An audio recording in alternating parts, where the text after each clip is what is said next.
বলুন তো, প্রশ্নের উত্তরপত্র কোথায় থাকার কথা? হ্যাঁ, একটা গোডাউন থাকবে নিশ্চয়ই, সেখানে থাকবে, অফিসে থাকতে পারে, অফিসের আলমারিতে থাকতে পারে।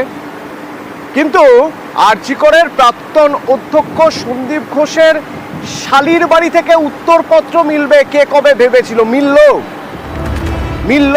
তদন্ত করতে গিয়ে কেন্দ্রীয় গোয়েন্দারা তার বাড়ি থেকে, এয়ারপোর্টের তার ফ্ল্যাট থেকে উত্তরপত্র পাচ্ছেন। এ থেকে কি দাঁড়াচ্ছে? কিভাবে তদন্ত এগোবে? সন্দীপের শালীর বাড়ি থেকে যদি উত্তরপত্র বেরোয়, তার মানে উত্তরপত্র কোথাও লুকিয়ে রাখা হয়েছিল। উত্তরপত্র তখনই লুকিয়ে রাখার প্রশ্ন আসে যদি সেই অভিযোগ সত্যি হয়, অর্থাৎ টাকা দিয়ে পরীক্ষায় পাশ করা যায়, যে অভিযোগ সন্দীপ ঘোষের বিরুদ্ধে আগেই উঠেছে। তো আগে প্রথমে জেনে নেওয়া যাক যে এয়ারপোর্টের এই ফ্ল্যাট থেকে কি কি মিলল, এই ফ্ল্যাট কার, এই ফ্ল্যাটে তদন্তকারীরা কখন গিয়েছেন এবং কি কি সেখান থেকে উদ্ধার করলেন। আমার সঙ্গে অনুপ রয়েছেন, আমার সহকর্মী। সরাসরি অনুপ।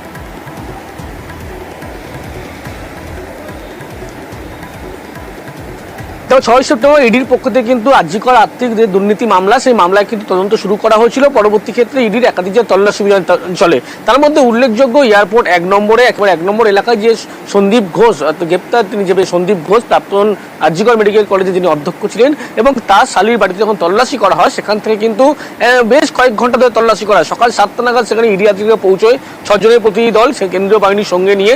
তার পরবর্তী ক্ষেত্রে যে গোটা বাড়িতে যখন তল্লাশি প্রক্রিয়া শুরু করা হয়, সেক্ষেত্রে কিন্তু বিপুল পরিমাণে সেদিন নথি উদ্ধার করতে হবে, এমনটা জানা গেছিল। পরবর্তী ক্ষেত্রে ইডির পক্ষ থেকে যখন তদন্ত প্রক্রিয়া চলে, সে সময় জানতে পারা যায় আরজিকর মেডিকেল কলেজের যে প্রাক্তন অধ্যক্ষ, তার শালিকার বাড়ি থেকে একাধিক মেডিকেল সংক্রান্ত প্রশ্নের উত্তরপত্র কিন্তু সেখান থেকে পাওয়া গিয়েছে। প্রায় 200 পাতারও বেশি কিন্তু প্রশ্নের উত্তরপত্র তার বাড়ি থেকে পাওয়া গিয়েছে। আর এখানেই প্রশ্ন উঠছে, প্রশ্নের উত্তরপত্র তার শালিকার বাড়িতে কেন রাখা হয়েছিল?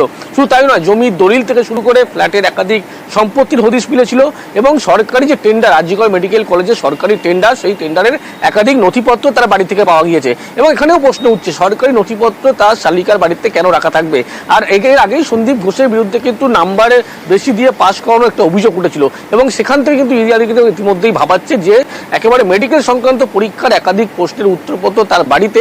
এখানে মনে করা হচ্ছে যার বিষয়ে কিন্তু একেবারে এখানে কিন্তু কোনো আর্থিক লেনদেন হয়েছিল, যার ফলেই কিন্তু একেবারে তার বাড়িতে এই প্রশ্নপত্রের উত্তর কপি পাওয়া গিয়েছে। আর যে লেনদেন, টাকার বিনিময়ে কি এরকম প্রশ্নের উত্তর আগে থেকেই বাইরে বাছাই করা হয়েছিল, এরকম বহু প্রশ্ন ইতিমধ্যেই ইডির কাছে উঠে এসে তারা খতিয়ে দেখছে।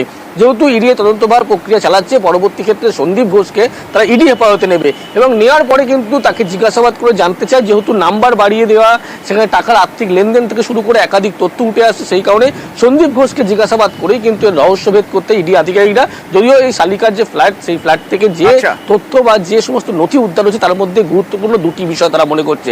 এক, ধন্যবাদ।